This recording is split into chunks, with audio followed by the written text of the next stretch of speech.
Okay, open up your Bibles to John chapter 9. John chapter 9, if you would. This chapter opens up, it's really this, it's probably the same day, I think, after chapter 8. That's where he was in the temple. They had a pretty intense debate. That's where Jesus talks about being the light of the world, and if you will know the truth, and the truth will set you free. And while he's talking with them over there in chapter 8, he makes a few comments there in verse, where's that at? Verse 34, truly, truly, I say to you, everyone who commits sin is the slave of sin. And he goes into a discussion on that, and they answered him in verse 39, Abraham is our father. And Jesus said, if you are Abraham's children, do the deeds of Abraham. I'm just kind of going through this. And they had this debate, or this pretty intense discussion continues on as they're frustrated with Jesus. They think he has a demon because he made the comment, truly, truly, I say to you, if anyone keeps my word, in verse 51, he will never see death. And they said in verse 52, now we know that you have a demon. Abraham died, and the prophets also. And you say, if anyone keeps my word, he will never taste death. Surely you are not greater than our father Abraham, who died. The prophets died too. Whom do you make yourself out to be? So you can see the way they're looking at this and the perspective of things. They're not understanding it. They're seeing only the physical. And at the very end there, at verse 58, he says, truly, truly, I say to you, before Abraham was born, I am. And they just didn't like that at all. They picked up stones to stone him, and he whisked himself away from them, went out of the temple. And so he remains in Jerusalem. He's not at the temple, but he is continuing to teach. I think he's probably just moving around the city, and as he's going around, he comes across this blind man. Verse 1, as he passed by, he saw a man blind from birth. And his disciples asked him, Rabbi, who sinned, this man or his parents, that he would be born blind? So that's an interesting question. So this healing becomes a visual parable that he is going to use. The disciples have this common misconception about the relationship between sin and suffering. But notice the logical impossibility of what they say. First, his parents' sin caused the suffering. And then the man's sin, since he is what's causing the suffering. One of those two things are the two possibilities in their minds. Which one could it be? Well, you don't need to turn there, but in Ezekiel chapter 18, verses 19 and 20, it says, yet you say, why should the son not bear the punishment for the father's iniquity? When the son has practiced justice and righteousness, and has observed all my statutes and done them, he shall surely live. The person who sins will die. The son will not bear the punishment for the father's iniquity, nor will the father bear the punishment for the son's iniquity. The righteousness of the righteous will be upon himself, and the wickedness of the wicked will be upon himself. That's from Ezekiel. That's something that they probably should have studied and known. But that misconception that the disciples portray there, that's what they received from the religious elites of that day. That's what they're hearing taught. And so they ask, which one? Was it the parents or was it the son? But think about it. How could it possibly be the man's sin that caused him to be blind? Pew Packers, how long was the blind man blind? Since his birth. Since he was born, you're right. So when did he commit sin? It didn't happen. There was no sin. Sin had not come in, as Paul brings out for us in Romans chapter 7. When sin came, I died. That age of accountability and understanding. And so these disciples are not rationally thinking through things when they bring this up. So Jesus says in verse 3, it was neither this man sinned, nor his parents, but it was so that the works of God might be displayed in him. we must work the works of him who sent me as long as it is day. Night is coming when no one can work. While I'm in the world, I am the light of the world. So he brings up that while it is day, there's work to do, but night's coming. So when it's nighttime, what does that insinuate? No work. It's time to go to bed. That's when people stop working. So right now, while Jesus is in the world, he is the light. They can see, and they're working. But the night's coming. When do you think that is? When is the night in this section?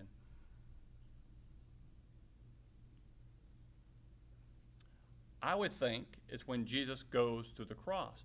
Are the disciples working at that time? It all stops, doesn't it? Everything. It ends. And a new era is about ready to come in at the day of Pentecost, when Peter gets up and preaches to the church, or preaches and the church is established, I should say, not to the church. But he preaches, and it's a new era. Something new has now been introduced, and that time is now gone and past. So while Jesus is here, he is the light of the world. He's showing reality. He's exposing and showing people the truth.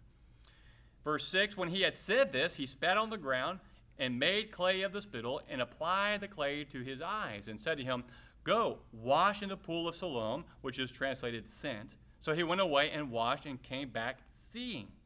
Therefore the neighbors and those who previously saw him as a beggar were saying, is not this the one who used to sit and beg?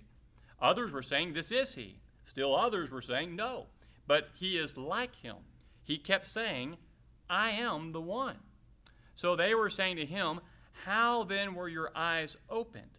He answered, the man who is called Jesus made clay and anointed my eyes and said to me, go to Siloam and wash. So I went away and washed, and I received sight. They said to him, where is he? He said, I do not know. They brought to the Pharisees the man who was formerly blind. So right off the bat here, we're already seeing where this chapter's going. That the crux of this is the burden or the rejection of truth. They did not like hearing what they heard. So they see this man, and they all recognize that, isn't this the blind man who sat over this area and was begging? They all knew he was blind since birth. He'd been blind his whole life. So they've been seeing him the whole time. This isn't like Phoenix, Arizona, where there's so many people that you can't be sure. Everyone in this area knew who this was. They knew. They've been seeing this guy their whole life. And so some of them began to doubt, didn't they? Oh, it can't be him. He can see. And but he kept saying, it is me. Oh, okay. Well, then who was it that healed you? His name was Jesus. I went, washed my eyes. Now I see. Now they're open, but I don't know who he is or where he's at. And so what do? Instead of accepting what they're seeing with their own eyes, they take him to the Pharisees. And the story continues. Verse 14, now it was a Sabbath on the day when Jesus made the clay and opened his eyes. Then the Pharisees also were asking him again how he received his sight. And he said to them, he applied clay to my eyes, and I washed, and I see. Therefore some of the Pharisees were saying, this man is not from God because he does not keep the Sabbath. But others were saying, how can a man who is a sinner perform such signs? And there was a division among them. Okay, so let's look at these groups. You got the Pharisees, and one side says, can't be a miracle because the man did it on the Sabbath. That makes him a sinner because he did work on the Sabbath. Others were saying, well, how can he be a sinner and perform such a sign? So they're arguing with each other. But notice how this blind man answers or talks here. When they asked him the question, he said, he applied clay to my eyes, and I washed, and I see. What does that tell you about this man? Every time I read his answers, I read a simple man. He understands things in simple ways, and he keeps it simple. Here's the facts. This is what happened. Do the Pharisees believe it? So they, go ahead. They sort of believe it. Well, some of them, yeah, they're arguing. How can you do, he can't be from God because he performed a miracle on the Sabbath. The others said, well, right, and so the others are wondering about that statement those other Pharisees made, so they're arguing about that. But then, so they, verse 17, they said to the blind man, this is the Pharisees again, what do you say about him, since he opened your eyes? And he said, he is a prophet. Now, isn't that a logical conclusion to make? I think it is. The man performed a miracle. He must be sent by God.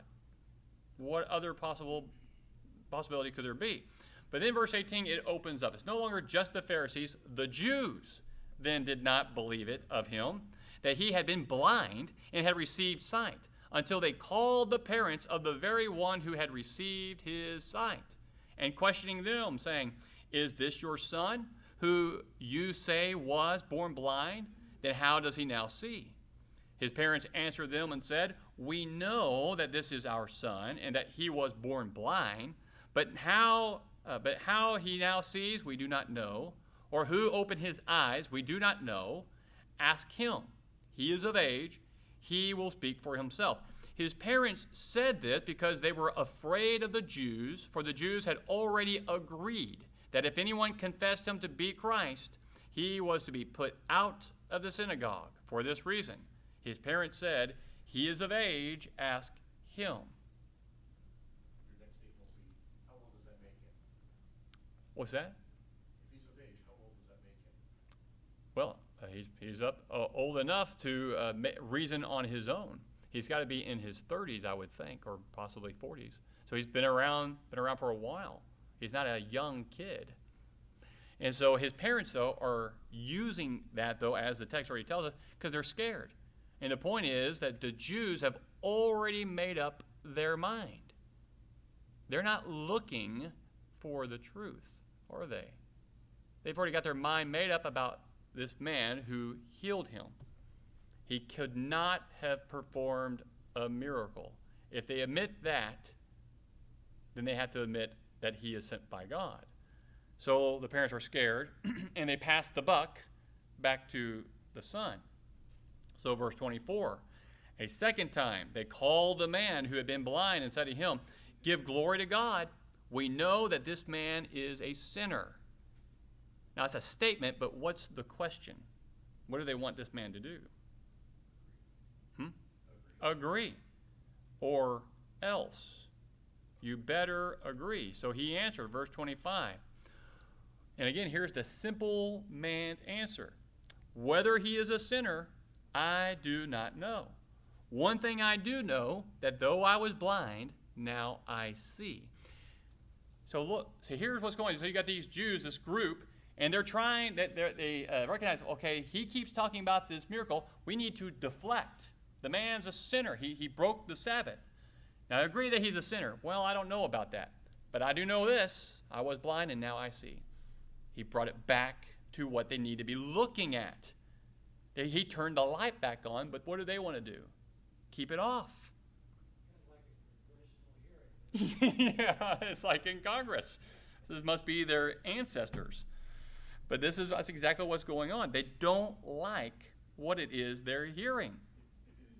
So they said to him, what did he do to you? How did he open your eyes? Now, didn't they already ask that question? They did. They already asked that. So he answered in verse 27, I told you already, and you did not listen. Why do you want to hear it again? You do not want to be his disciples too, do you? Do you think the blind man really thought that? No. He is just putting out the facts. Why are you asking that again? What's the point? They're trying to deflect. They don't want, so they're trying to circle back to where they were in the beginning. He's not letting them. So he brings up, why do you want to be your disciples? Because he knew it would rile them up. So they reviled him, verse 28, and said, you are his disciple, but we are disciples of Moses. We know that God has spoken to Moses, but as for this man, we do not know where he is from. The man answered and said to them, well, here is an amazing thing, that you do not know where he is from, and yet he opened my eyes. You see what he did? He circled it back to what they ought to be looking at. He's not a deep thinker. All he is doing is not allowing these men to go off into another direction. They may not like the answer, but he keeps giving it to them because that is the answer. Why are you upset? I was blind, now I see.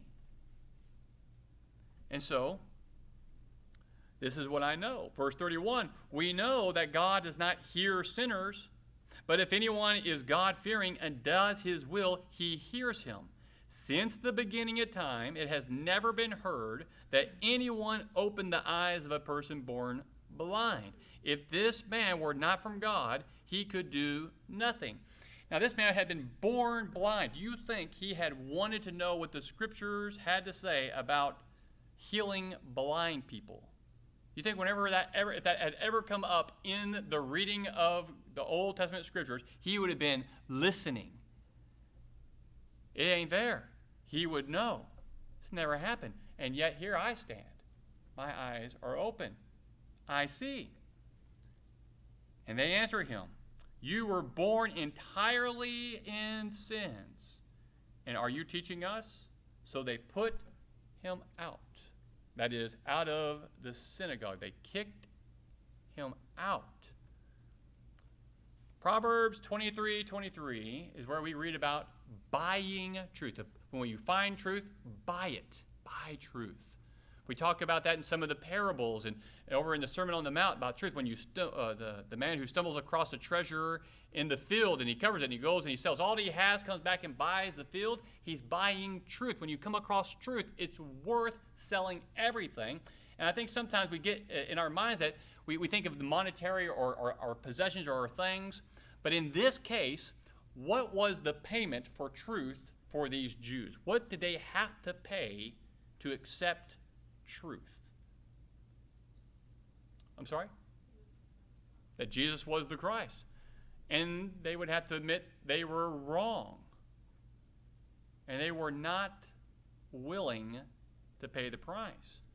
Truth costs something. And so I want us to note the way these Pharisees and the Jews suppress the truth. There's 4 things they do in this passage. Number 1, they discredit the source. They ignored the fact, or at least they tried to ignore the fact of the miracle, and they attacked the miracle worker. He broke the Sabbath, right? That's what they started off with in verse 16. Today, all kinds of labels. I have been called a liberal, I've been called a conservative, and an ultra-conservative. How can I be called a liberal and a conservative? But it depends, I guess, on what I'm talking about. But I've had it happen to me. I know other ministers things been thrown at them because people didn't like what they were saying. So they try to discredit them. They deny, that's number 2, verses 18 and 19. They refuse to accept credible evidence, like the man standing before them. They even tried to bring in his parents. They said, well, ask him. That is our son. He was born blind. I don't know how he sees. Ask him. That's not what they wanted to hear, but they refused to accept the evidence, because to accept that would mean giving up cherished beliefs. So the price, too high for them to pay. So discredit the source. Denial.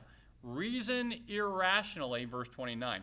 Now the reason irrationally means to draw a conclusion that is not supported by the evidence that's sitting there before you.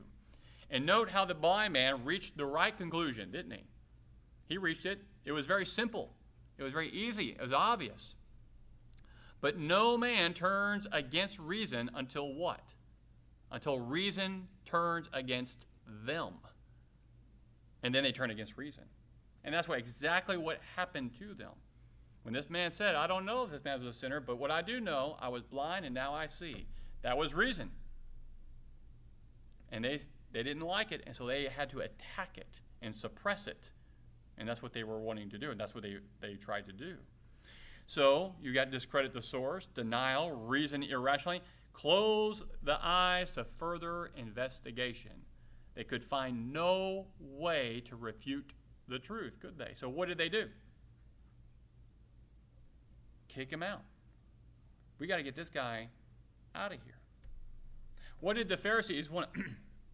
After Lazarus was brought back to life and everyone was talking about it, what did the Pharisees and the Sadducees, what did they want to do with Lazarus?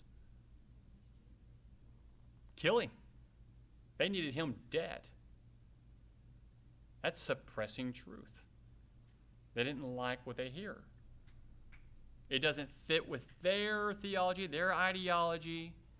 And this reasoning, these three things, discredit the source, denial, reasoning irrationally, closing your eyes to further investigation, nothing new under the sun.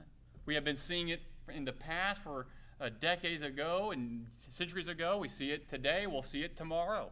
It will always happen. And there is no group or person who has a monopoly on it. Anyone who doesn't agree with truth does it. Anyone. And so Jesus heard, verse 35, that they had put him out of the synagogue. And so he found him and he asked him this question: do you believe in the Son of Man? He answered, who is he, Lord, that I may believe in him? Now, I think this guy, this blind man, knew or thought that Jesus was the man. But he wanted to make sure. Who is he, Lord, that I may believe? Jesus said to him, you have both seen him, and he is the one who is talking with you. And he said, Lord, I believe. And he worshiped him. See, it didn't take much for him to say, oh, it's me. And he believed it, because he was already thinking that maybe it is him. So he wanted to hear it from him. Are you the one? And he was. Verse 39, Jesus said, for judgment I came into this world, so that those who do not see may see, and that those who see may become blind. Those of the Pharisees who were with him heard these things and said to him, we are not blind too, are we? Now, let's stop before we read Jesus' answer. Isn't it interesting that Jesus found this man, and who's part of this group following him around in the city of Jerusalem? You got Pharisees in there, don't you? And when they heard Jesus say this, they were worried. We are not blind too. They didn't like thinking that they could not see. Oh, Jesus, we're the leaders. We're the teachers. You don't think we are blind? And so his response was, Jesus said to them, verse 41, if you were blind, you would have no sin. But since you say, we see, your sin remains. What does Jesus mean?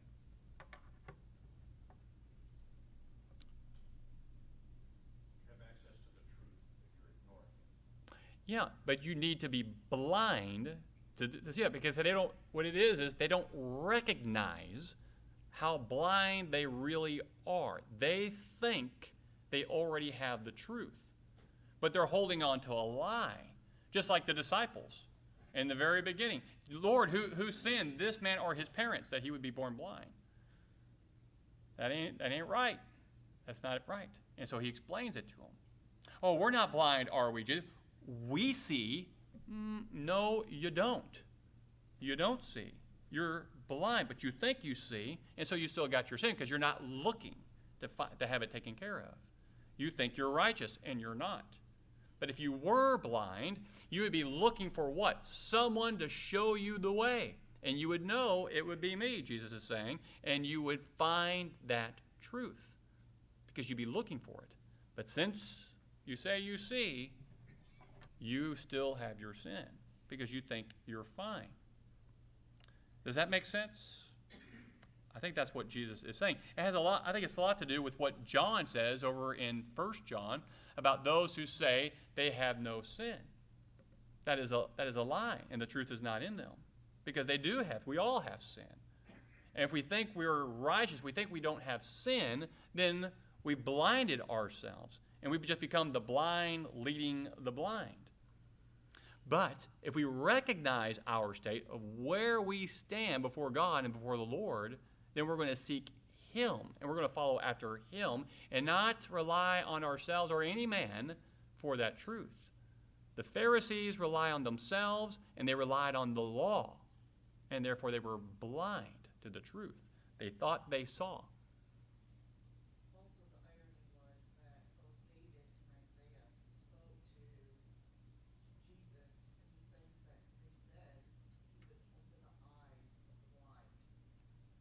That's right. And he was speaking of spiritual things, but yeah, there's many things they miss on that. And from the passage we read in Ezekiel 18, why were they teaching that a son could bear the sins and iniquity of the father, or the father would bear the sins and iniquity of the son? They took it from other passages out of context when Ezekiel 18 was very clear. And many other passages that pointed to the Christ, like Isaiah and Ezekiel, where they were talking about that Jesus would open their eyes and they would see, but they could not see because they weren't looking for that, were they? They already had their minds made up on what the Messiah would be, and Jesus didn't fit the bill. So if you claim Jesus was the Christ, you're out of the synagogue. Yes. Or it could be how far they had gotten away from Scripture itself. Well, very far. And how far do you have to go before you fall away? For them, it was pretty far because they had created a whole new set of rules. And they were looking for a kingdom on earth. And they thought that when Jesus came, he would come to who? Them. And not from Nazareth. Can anything good come from Nazareth? No. They were so messed up in the mind. They were so far off the reservation that even a miracle, bringing people back from the dead, could not help them see the truth. It's sad. But people still do it today. And they react to the truth just like this, with attacks and denial, irrational reasoning, and eventually they don't even want to talk to you anymore. They want to close it out. That's how you suppress the truth, and they still do it today. Well, that's the lesson from this passage. That's all I got for us. He got to that pool, so somebody was there. And so someone took him to the pool, or maybe it was one of Jesus' disciples. We don't know. It's not told to us. But he came back, and he stuck around. And he answered questions. And he was honest. And he was flabbergasted about the fact that they could not believe. Well, here's an amazing thing. You don't know where he's from. But he opened my eyes. I would be shocked by these people if I was him also. Why aren't you hearing me? I can see, and you're still arguing. Why? Because it doesn't fit the bill for them. Yeah? Because this had never happened before, and he's from God, clearly. The man knew truth. He knew the Scripture, and the religious teachers of the day, they did not. It's sad.